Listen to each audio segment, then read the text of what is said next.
Hey everyone, it's Ethan with Combat Radio. You can thank me now. I brought back world surf champion and best-selling author and all-around legend, one of our favorites, Shaun Tomson. Shaun, how are you, buddy? Great. I'm doing really good, Ethan. Thanks for having me on the show. So I've been doing a lot of showings of this film I made a number of years back called Bustin' Down the Door. And it chronicles a time in 1975 when a group of young guys from Australia and South Africa changed their world, changed their universe with like a radical new attitude. So I've been showing it at different theaters in Southern Cal, in New Jersey, New York, meeting with surf shops and just connecting to people at a deeply emotional level because the surfing business has been having some tough times. So it's super cool to just engage with the fans and the audience. I love that movie. And I love that movie because it's about a clash of cultures coming down, at least how I interpret it. It's about a clash of cultures, but come to a certain respect and understanding. And with that sort of the improvement of the world around them. At the beginning of the 1970s, a time when thousands of young men were being sent each week to fight in the steamy jungles of Vietnam, a short stretch of coast on the island of Oahu, Hawaii, was emerging as the center of the surfing universe. Surfing reflected sort of a counterculture idea. The image that came out of the Summer of Love era was that surfers were really druggies. Then this new group came along and said, no, we're not going to do that at all. In fact, we want to make surfing into a sport. And everyone turned around and just went, they want to do what? There was no such thing as pro surfers because you couldn't make a living from pro surfing. You had this irrational group of kids and they walked into this town just going, hey, we got some new moves, we got some new boards, we got some new attitude. Hawaii, it was a twofold mission. It was one, I wanted to rip it, and two, I wanted to get famous. Something was getting ready to launch, and then all of a sudden, there it was.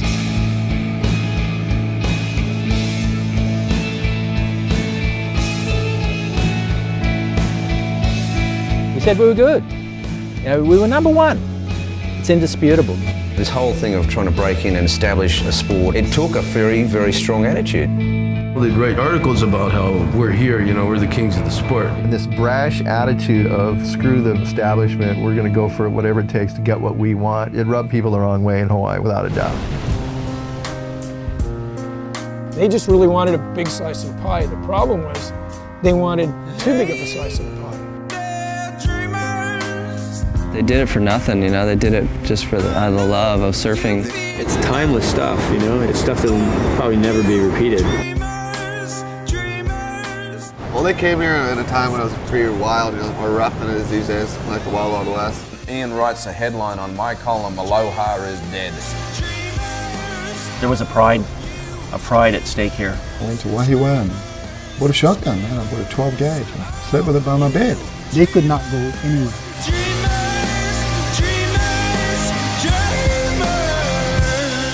And I was in exile and with no future and with no way in and with an entire island that hated me. To ask you, because that movie, it's hard to believe that happened 50 years ago. That you guys actually started to change the face of surfing. And that's kind of the moment where it started to become like a professional sport, right? Wouldn't you say? Absolutely. Yeah, there was no professional sport before that. We built it, we created it, and I'm very proud of it. There was a Australian guys, Rabbit Bartholomew, Ian Cairns, Peter Townend, myself, my cousin Michael, and there were organizers too, but we really gave it the juice, the mojo. It was really the dream that we wanted to make happen. And it was so good, when I look back now and we do these showings, that we made the dream come true. And I think there's a great metaphor for what's happening in today's world with youth and being disengaged, disconnected, and social media's bending brains. You get back to something that's just about putting it on the line to make a dream come true. I think it's special. And also, like you say, it's about a clash of cultures, but it's about respect. Yeah. And, there's a lot of different cultures happening today and a lot of different clashes happening today, but we came together ultimately for the good of surfing.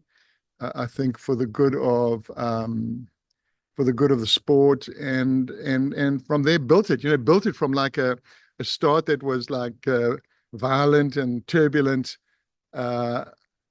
sort of unexpected kind of aspect of surfing, but we built it, and the start was very dramatic. And today the industry's worth tens of billions of dollars. The sport itself, surfing as a professional sport, is worth hundreds of millions of dollars. But you can just get your board and your board shorts, and you can go out there, and you don't have to be concerned with the industry. You don't have to be concerned with sport. It's just you, the wave, and you get that amazing experience. And that's sort of the core essence, I think, of surfing. Shaun, you're one of my favorite spiritualists, so to speak, and I love your outlook on life. But I want to this movie real quick before we get past it. How much of this movie is actually? I know the whole thing is fact based, but there are a couple of moments that are like terrorizing. Like, weren't you like dragged in front of like a Hui court or something at one point? It's been a while since I've seen it. Wasn't there like a absolutely. a showdown? That was real, showdown. Right? There was a couple of showdowns. Rabbit, Bartholomew, my great rival, who was staying with me. We flew him out from Australia to come and be with me with the movie. I got a big Lifetime Achievement Award from Surf Industry about a week ago. So Rabbit came out to give me the award, and then we did the showings of the movie. But certainly Rabbit had beef. He got punched out, got his teeth knocked out, got clipped a few times, was terrorized, told that he was going to die. And he had to have one big court session with a guy called Eddie Aikau, who was the peacemaker, this great sort of surfing legend. A couple of years later, I had beef. I got hit with a bottle. I got smashed, punched. I had to go and buy 12 gauge Remington pump action because I had so many death threats. And also I had a court case. And I had to say, listen, yes, I was featured in an article in Penthouse magazine, of all magazines, but I didn't write anything negative about the Hui. And then ultimately they understood my point of view, and peace was declared, and I lived to surf another day. Yeah, you did. Well, first of all, I know you loved everything about that Penthouse article, buddy, and you were respectful as always. Were those death threats real, do you think? Oh, absolutely. I mean, they were coming to kill you. Yeah, I mean, I had a guy fly over, meet with a Hawaiian mafia. It was heavy stuff, man. And I mean, I got knocked a couple of times pretty hard. Well, so it was very, it was very scary. And it's kind of like, back then surfing was like the wild, wild west. It was almost a rite of passage. I mean, Ian Cairns, one of the other visionaries, he got clocked. Peter Townend got clocked. It was a tough time, but that's sort of the past. But it's part of the genesis of surfing, and you can't sort of just push it under the table. It happened. There was beef, there was violence, but I think from it, it grew this wonderful sport, lifestyle, art form, whatever you want to call it, that millions of people enjoy today. But we definitely made it happen, and I'm very proud of that. And this is covered in the movie. This is one of those pivotal movie moments. I've seen the movie several times. It's been a while, but I have seen it several times. And I remember like the tension definitely comes across as very real. The death threats come across as real. And then Eddie's peacemaking effort as a humanitarian is also real. Now, what happened? He disappeared, right? Yeah, he's a great Hawaiian hero. They were recreating as part of the Hawaiian Renaissance, which is Hawaiians reconnecting to their culture, ancient culture and heritage, after they'd been illegally annexed. It was illegally annexed by the United States, Hawaii. They called it gunboat diplomacy back then. Yeah. How about that for a term? So he won. The year I won the world title was at the end of the year 1977, and he won the only pro contest that he ever won in his life. It was called the Duke Hanamoku contest. He won it at the end of the year in 1977. Rabbit Bartholomew, my great rival, I think was second or third. And, we were fighting it out for the world title. So Eddie won this event. And then at the beginning of 78, I think it was around about March, went on this voyage, and they were recreating an ancient voyage from Honolulu to Tahiti to show that ancient Hawaiians were these amazing wayfarers. And they traveled thousands of miles between the islands without any modern navigation tools. They would just use the stars and other indicators. And shortly after the voyage started, they ran into a big storm. And in the middle of the night, he pulled his big red board out. The ship was sinking. Everyone thought they were going to die.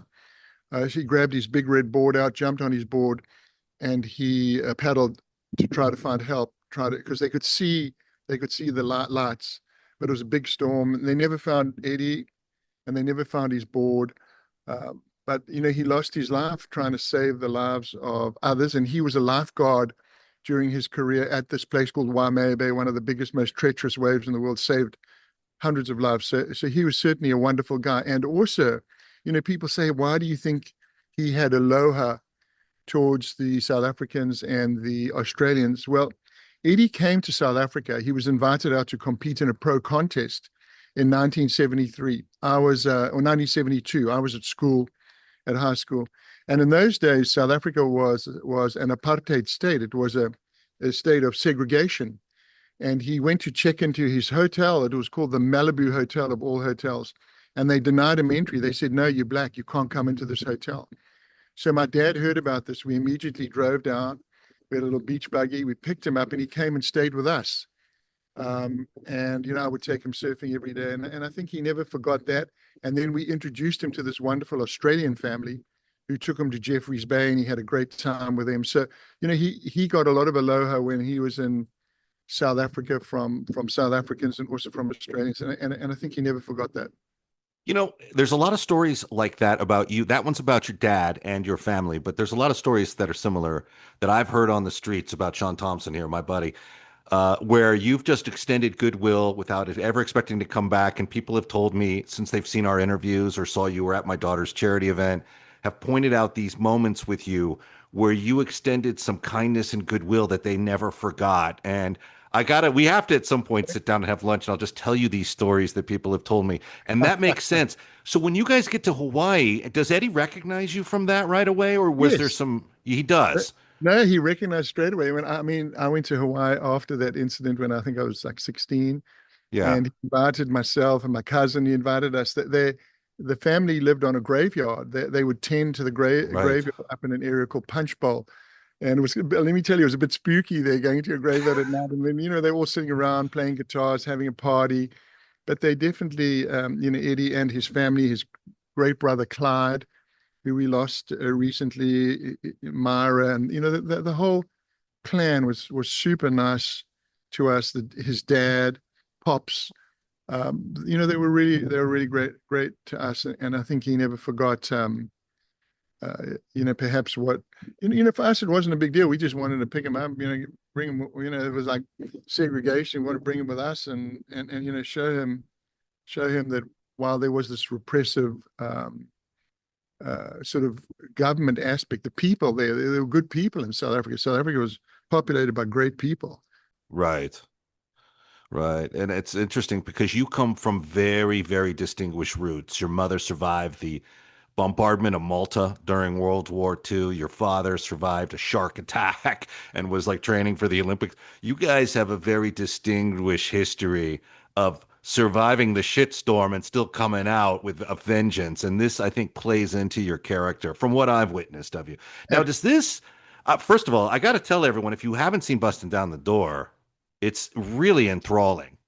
It's really engaging. And I also wonder, how real was I know it's all real, but I'm wondering, was it really fierce between you and Rabbit? And yes. Did you guys did not get along, or? No, we got along. Rabbit and I were always great friends, but great rivals. It was so gnarly and fierce in the water, but we left it at the water's edge, and I think that's one of the great things about sport. It brings people together and it brings out the best in them. I mean, we wanted to kill each other. We wanted to kill each other in the water, but when we got out the water, it was, we were friends and a lot of respect. For instance, I won the world title in 77. Rabbit was second, and then he won it in 78 the following year. And both years, we were sort of gunning for each other the whole time. So it was a great relationship that we still have a very, very strong relationship. I mean, we brought him out here to give me my Lifetime Achievement Award last week. So, we have that wonderful connectivity. And I also think we're proud of what we created. We have created a structure now where young guys and gals, if they love surfing, they can make a career out of it. They can, they can get great sponsorship. They can make millions of dollars. And it's wonderful to see this, to see this progression. Well, I remember talking to St. John Smith, the volleyball player, and he was talking about the progression of professional beach volleyball. And he said, now they make millions of dollars. When I competed, I got like a 12 pack and a beach chair. But he still got the respect for being one of those cutting. Like, do you look back when you get, like, do you remember the first like contest check you got and what it was? Yeah, I think my first contest check was most probably $250. Yeah. Oh, that's good though, because that was what, 74 maybe, or yeah, maybe like 69 or something, 70. Yeah. And but like the biggest check I ever got was about $10,000. So Yeah. today I think, what does a guy win? Maybe wins a couple of 100,000 for first, but certainly today the sponsorship. And what's really changed, Ethan, is that surfing is looked at differently. So Yeah. surfing perhaps in the past might have been drugs, sex, rock and roll. And certainly, there's a bit of a component of sex and rock and roll, but I was never involved in the drug side. But today it's perceived as, as this sort of almost spiritual sport, this battle against nature and turbulence and fear and big waves. It sort of has a different kind of vibe about it. And all these huge companies want to be associated with this aspect of freedom and solitude and spirituality and challenge and risk. So there's a lot of big sponsors now, and there's a lot of tech crew, a lot of rich dudes and gals want to be surfers because Yeah. it has a cachet. It's very hip and cool. So I've got to tell you this, Ethan. So you know my story. In 2006, I lost my beautiful son, Matthew, to a bad choice. He played a dangerous game that he heard about at school. So it took my life down a completely different path and in a completely different direction, the direction of purpose, and how I could use what I've learned from surfing to empower other young people, and not just young people, but to empower people to make better choices, and how people can connect with each other at a deeply emotional level, because disconnection is a big problem in our society, and poor choice is a big problem in our society. Those are two fundamental social problems. 1 million Americans die every year, preventable deaths from making a bad choice. Traffic accidents, homicide, illicit drugs, suicide, and a lot of kids die too. So, because of what happened to me, and I started writing books about it, and I wrote my Surface Code card, which you've seen. Yeah. And now I get millions of people around the world. They write their own code. They write their own path. Surface Code was 12 lines, every line beginning with I will. And it was the fundamental lessons that surfing had taught me about life. Like I will always paddle back out. I'll never fight a riptide. And now I get people to write their own codes and share them. And it brings people together at schools, universities, Fortune 500 companies, prisons, rehab clinics, sports teams, SEAL teams, all of them. That's what struck with me. I remember either you told the story or somebody close to you told the story about a prisoner when you were speaking at a prison who talked about the code saying, I will forgive myself. Geez, you got a good memory. Yeah. It was unbelievable. Yeah. And I remember, like you said, the impact that it had on not just him, but all the other prisoners. And it was such he a started crying. He was a big, holly, tough guy. And to show that vulnerability in a prison, and start crying. And then I'm looking around going, what are all the other inmates going to do? And they all started crying and all came around and hugged him. So it was an amazing moment where you could see how powerful words are. Because suddenly this guy, maybe he's had this weight on his shoulders for who knows how long. And finally he can like verbalize it and then bring all these people together around him to support him. We were watching Sing Sing, which is a movie you should see, Shaun, if you haven't seen it. And No, I was telling, it's beautiful. And I was telling my family that story about you speaking in a prison and how your code came into play and the purpose of having a code of conduct and what that can do for the way humans carry themselves and how important that can be and what a factor that can be in how someone lives. It all kind of came into play in that moment, which was really special. And I know that one from the I will always paddle back out. Now that sounds simple to the casual listener, but I know that comes from getting crushed at Waimea Bay where you were like, and you thought you broke your back. Yeah. and you're like, dude, do I go back? And I remember you said something like, you know, the set was it. The first wave of the set crushes you, and you can get knocked out. You can get punched pretty hard there. And you were thinking like, can I get some air before the set? I have 22 seconds basically before the next wave. Can I get some air? You know, and you're like, you're sitting there like wondering if you're broke your back. I can't feel my legs. There's something Yeah, no, tremendously gutsy. it was a terrible wipeout. But you know, everyone has these huge challenges and wipeouts in their life.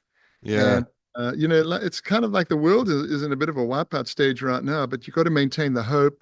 You've got to Right. maintain that knowledge that, you know that the sun will rise tomorrow. And, you know, like you mentioned my mom and dad, Ethan, you know, they were both hopeful people. They both had terrible tragedies in their lives. You know, my mom was bombed for 4 years, 3,600 air raids on the island of Malta, the most heavily bombed place in the history of the world. And, you know, came out of there and eventually was evacuated, ended up in South Africa, met my dad. But she was always a very hopeful and a prayerful woman. You know, she was, my mom would pray, you know, like she would say, like, you know, God's like a good neighbor. You know, you knock on the door and he's always at home.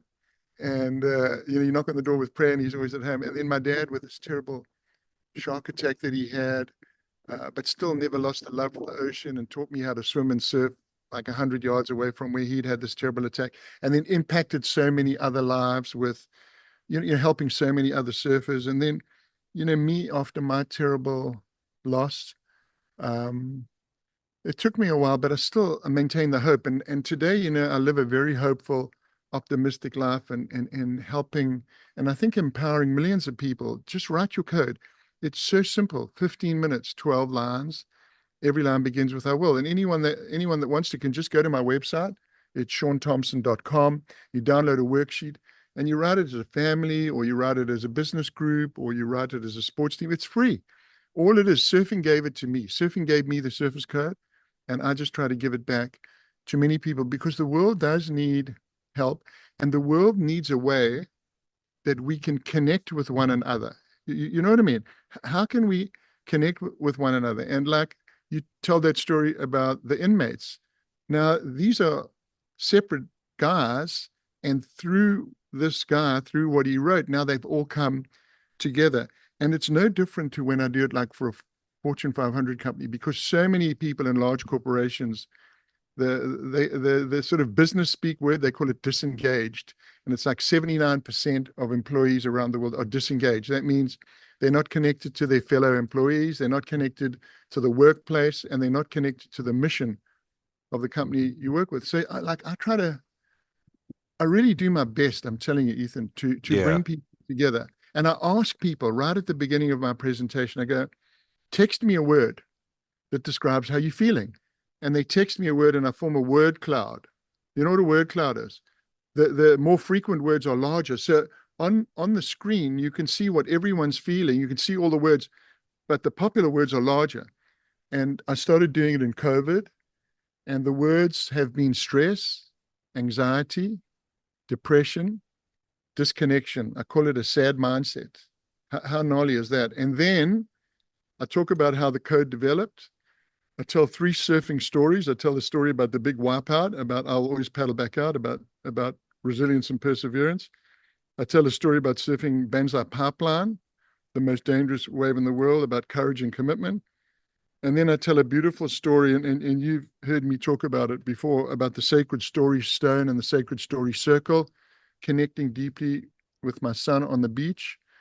And then I ask people, everyone writes the code, 12 lines. Every line begins with I will, 15 minutes. And then people share their code. And they either share it by standing up and reading it, or else they text it to me and it comes across the screen. And this is what I found. And I think this is pertinent to anyone that's listening. The fundamental purpose of our lives is identified by 2 lines of code that everyone writes. Everyone on this planet that I've ever done this exercise with has written this. Half of our life purpose is I will be better. We want to be better today than we were yesterday. We want to be a better dad. We want to be kinder. We want to spend more time with our children. We want to live a life of integrity. That's one half.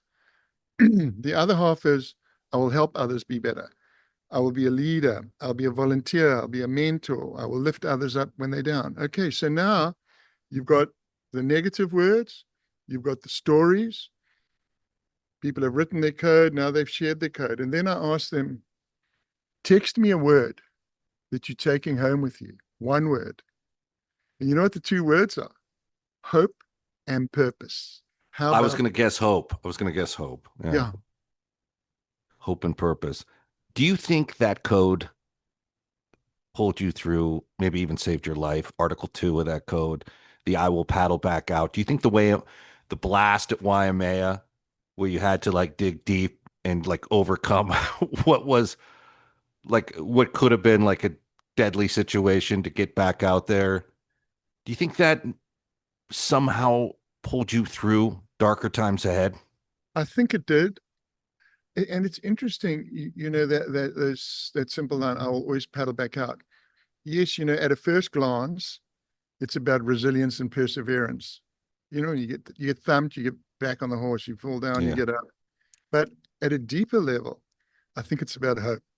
Because only by paddling out can you get the next one. And, you know, I often think that every time a surfer paddles out, you know, you have that open horizon in front of you and you're paddling out with hope because you think you're going to get that wave and you don't know whether you're going to get it or not, but you're certainly driven by the hopeful aspect of it. And you know, something else that has helped me as well. You know, I restarted my brand instinct. Just restarted it a couple months ago. And it's wonderful to, you know, to have in the shops. We're in about 100 shops, and you know, it's the world's first social purpose surfwear brand because I want to tie it to my movement of how can I create a positive wave of hope and purpose around the world. But I had a meeting this morning with our designer. He's a great guy. And 2 years ago, he lost his beautiful 15-year-old son in an e-bike accident. And, you know, we were talking about grief and, you know, how do you move forward? And yes, those words that I wrote, you know, always paddle back out are very important to me, resilience, perseverance, and hope. But in 2 hours before my son died, he read to me, he was in South Africa, he read me an essay that he had written at the school. He was at my old school just for one semester.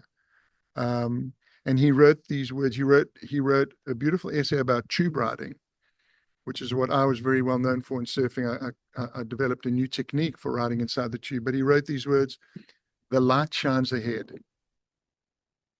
And, you know, for me, those words have sort of become like a mantra. And they're just words of hope. And they're words about moving forward. And they're words of not looking over your shoulder. You know, they're very important words to me. And, you know, I've come to understand that words have got great power. They've got unbelievable power to influence and inspire. And what I have come to know, that the words with the greatest power of all are our own words. That's why when I see people write the codes, it's power. Yeah. It's not my power. I just have shown a framework. People put their power into those words. I used that in an interview last year and credited your son. We were talking to at a children's hospital event, talking to the I get kind of emotional thinking about it, but the parents who were living in such terror and uncertainty. And I said, I don't know how this happened, but I was just talking to them about the importance of staying positive and working towards, you know, staying in the game, or as you would say, paddle back out, like stay in the fight, let science catch up to where we are, just stay in it, stay alive. And I ended it with that very saying, the light shines ahead. And afterwards, one of the reps from the children's hospital says, "That was beautiful. Where'd you get that?" And I said, "Well, that actually comes from Shaun Tomson's son. I can't even take credit for it." The one thing I say that I was like that, and it just stuck with us. It just was one of those things that he said to him in a poem. I thought it was a poem at the time. It was almost like prose poem. Yeah, it was beautiful. And I said it just stuck with us because it sounded so determined and positive, like the light shines ahead, you know. No, and it just, yeah, they're beautiful words. Actually, I did an event for hospice in Santa Barbara, and I called the presentation "The Light Shines Ahead" because you know those people going through a tough time there. It's definitely a time for courage, resilience, hope, and hope and optimism. But the simple process, it's so powerful, Ethan, and it's so real, it's authentic. There's no BS. When people write it, they write the most amazing, they might write the most amazing words. It's really it's so inspiring to me. When I'm like, I stand there, and if it's a small group like under 50 and people stand up and they read their codes, it's like a lot of them cry when they do it, because it's so emotional. It's so emotionally, you're so vulnerable. It's like you're naked, but everyone is connected because everyone's pulling for you. Everyone is like just listening to those words, and behind every line there's a story. I don't know the story, but if it's a company, everyone knows the story. Like when a person says, like, I will forgive, or I will be kinder, they know the backstory. So it's super connective, and it's a beautiful. And anyone that's listening, I really encourage you to do it. It's a wonderful process. And if you want to go to my website, you can watch one of my videos to just get a bit of context. There's a really good video I did for the Rotterdam School of Management, and it's 32 minutes, and then you've got 15 minutes writing your code. So it's like, and then you can share it with your family. It's a beautiful thing. Just spend 60 minutes. Turn off Instagram, turn off Snapchat, Facebook, whatever, X, and just spend time on yourself and your family for 60 minutes. It's simple, it's beautiful, it's free. It doesn't cost you anything other than the time investment. Well, you are the mayor of Hopeville, my friend, and it's always you are that guy. You are the guy a lot of us turn to, either in video form or prophecy form, to kind of get a sense of inspiration to push forward in all this muck. I'm glad I saw something about you relaunching the Instinct brand. I got something for you after the show real quick regarding that too. But how do you feel? Like, is that weird coming back to the brand after all these years and like seeing it back in the shops? Because that was a big thing when we were kids, Instinct. Yeah, it was a big brand. I sponsored, I mean, I was competing. Yeah. And sponsoring other guys who became world champions. I mean, the one guy, the 1 year, Tom Carroll, I led the tour the whole year, and I'm sponsoring him, and he just pipped me at the post at the last event. So he was first and I was second. So I sponsored him to 2 world titles, Tom Carroll, a guy called Barton Lynch to 1 world title. The product and the brand was all over the world, in all these shops. So now it's wonderful to bring it back. The surfing industry's been in a state of disarray. All the famous big brands, they kind of went bankrupt, and then they were all acquired by private equity, and now you can buy them in all these different sort of Costco and JCP, Target, and those are great stores. But surfing brand, you want it to be a little bit more soulful. But you know what I really love here, Ethan. So the logo came from a picture of me taken in 1972 when I was at high school. And my dad, it was my first picture in the newspaper. It was a water shot. And my dad loved the logo. So he immediately phones up a friend of his who's an artist. And he says, I want you to create a logo from this beautiful picture. Yeah. So he creates a logo, and he comes to me, he says, son, I want this logo on every one of your boards. And I go, oh no, Daddy, it's too big. He said, son, this is the way it works. I pay for the boards. The logo's going on the boards. So I had this logo, and the logo became world famous. Well, in surfing, in the surfing world, like 5 years before I started Instinct, I had this fantastic logo. And then my cousin Michael, and we were super competitive, Michael and I, even though we were very close, he started Gotcha in 1978. So I went, what? My cousin said, I'm going to start a brand too. So I'm going like, now I'm thinking of a brand. I'm thinking of a name because I got my logo in 1979. Yeah. What kind of name can I do? And I think, like, what am I known for in surfing? I'm getting like tube riding. And what's the best part of tube riding when you're operating on instinct? So the name has a lot of resonance for me, connected with my dad, connected with my early career. And, every now and then I'll speak to a group of entrepreneurs, whether they're students or big school like Kellogg, Northwestern or whatever. And I say to them, if you're going to start your own brand, pick a name that has relevance to your mission and to who you are. Pick a brand that has character, and it's not just a collection of words something that has meaning, and then try to pick a logo also that's representative of your character, of your ethos. So Yeah. it's been so cool to get it back in. And I walk in a shop and they go, "Hey man, I sold 21 pieces yesterday." Or I walked into a shop yesterday down here in San Diego called Hanson's. They've got a whole big display right as you walk in, and I'm going, "Wow, how Yeah. cool! How cool is this? People are supporting the roots." And I've been going around, speaking at all these schools. I mean, I've been speaking to tens of thousands of students, and just tying it all into the mission. And it's so great. You speak to these students, and like I spoke at the school in Redondo Beach just before closing about a month ago. It's called Paris Middle School. So 2 nights ago, I had a big event in Redondo Beach at this new club called the California Surf Club. And in walks this artist. His name is John van Hammersveld. Now, this guy's super famous. He did the Endless Summer poster, and he also did the beautiful poster for Busting Down the Door. So Yeah. I go to the car, I pull out a poster that he signed and all the famous surfers signed, and I go up on stage and I get, "Hey guys, I was at Paris a couple of weeks ago. I love this little school. Who's going to bid on this signed poster?"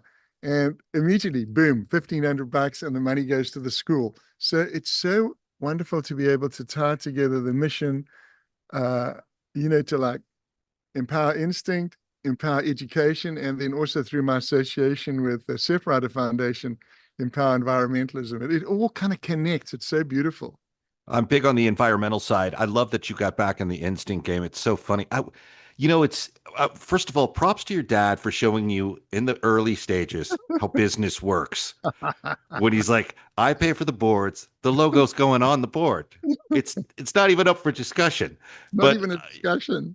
But I love that you are still competing, and because it was what Matt Latronic or Gary Elkerton or one of those guys told me. He's like, when we started out, we were lucky if we had the money to get to the next contest.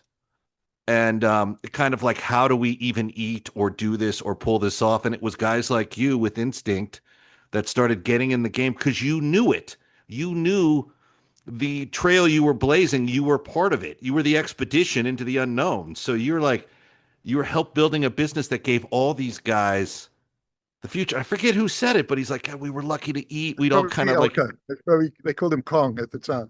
Yeah. But all of them, we all did it.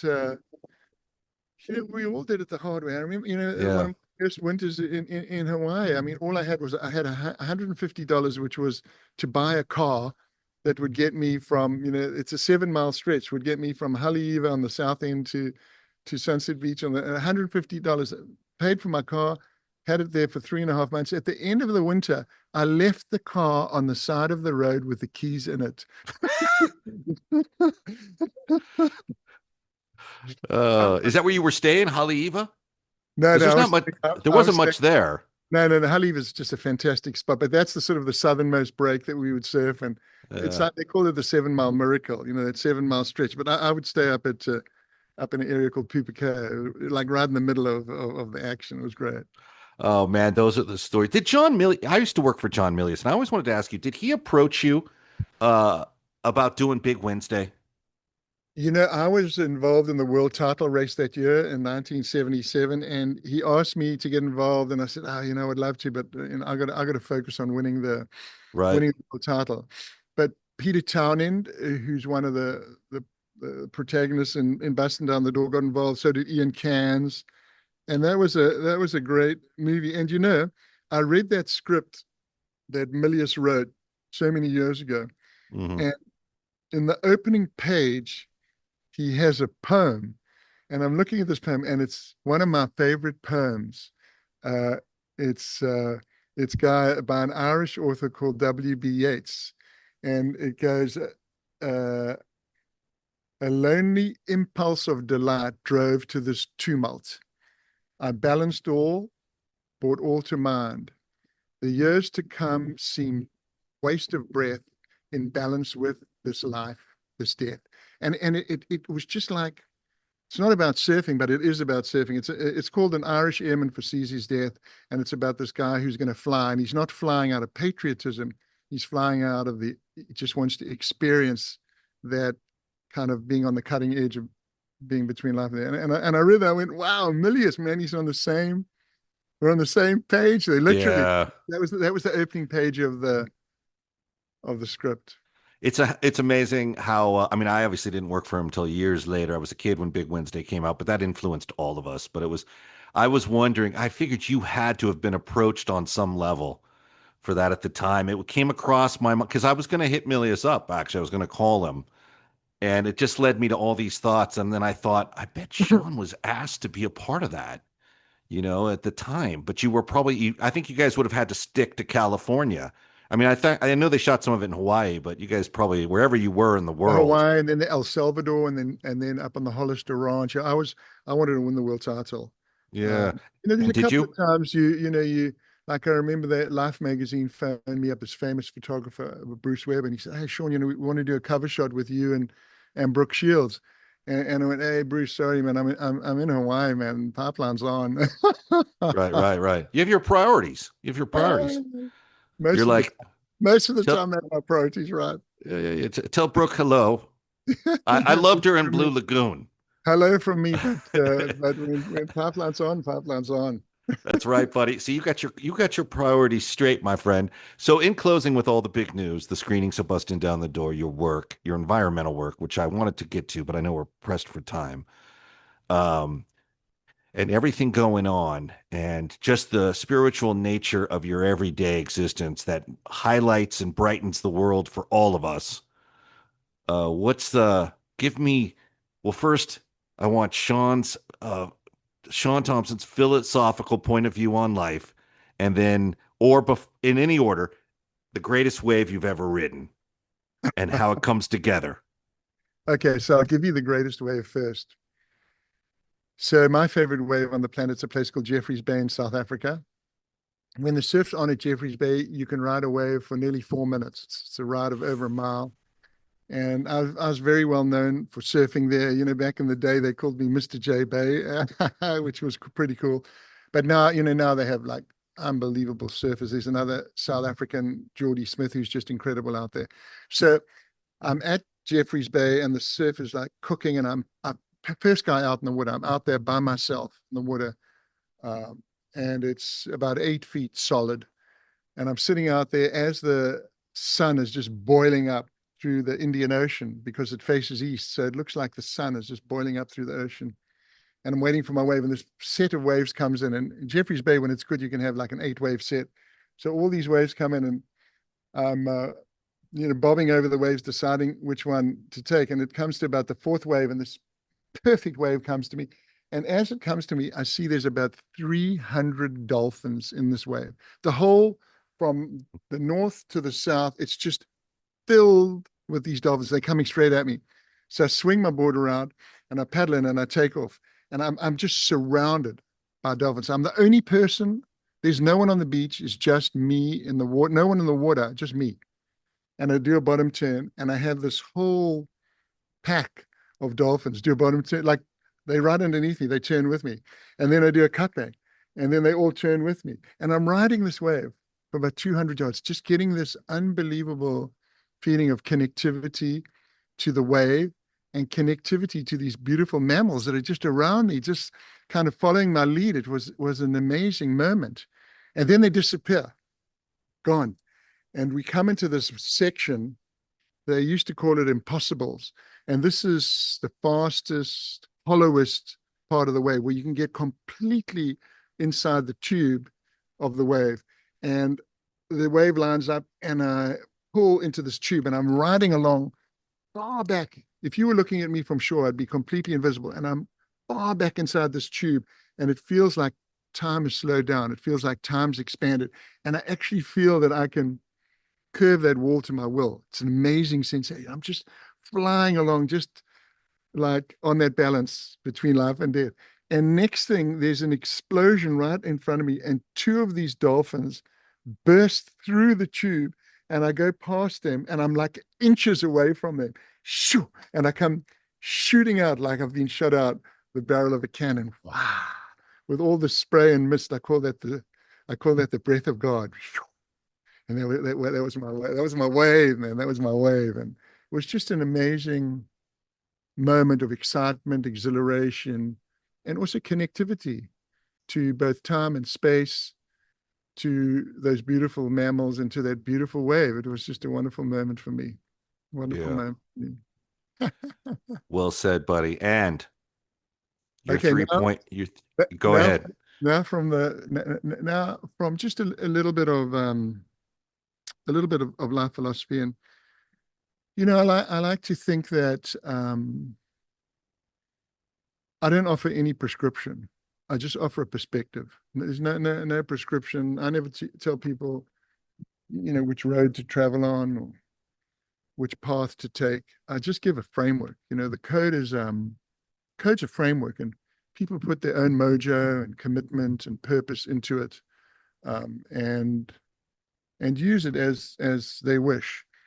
But many years ago, I got a call from a guy called Glenn Henning, and he said, "Shaun, we're founding this new organization. It's called Surfrider Foundation. It's dedicated to preserving and protecting the world's waves, oceans, and beaches." 1984. I was the #1 surfer in the world at that time. And he said to me, "We really need your help to get publicity for the organization. We'd like you to be our first ambassador and member. And we really need a picture of you.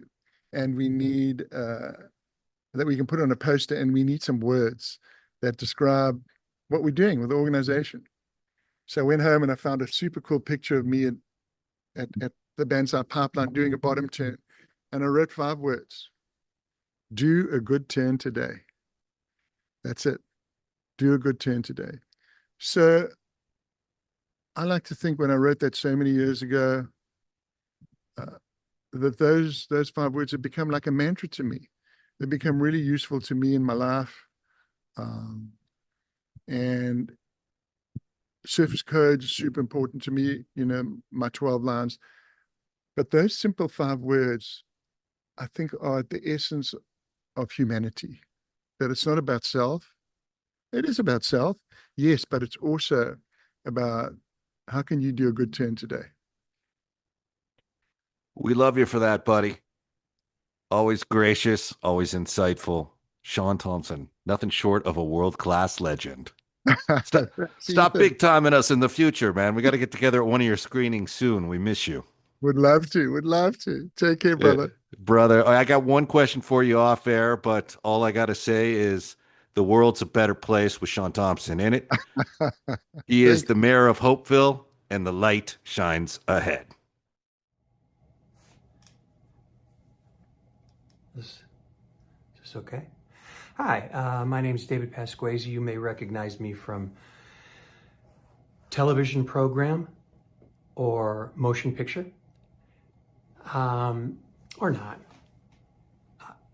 NMOSD is a central nervous system disorder, and it's pretty brutal.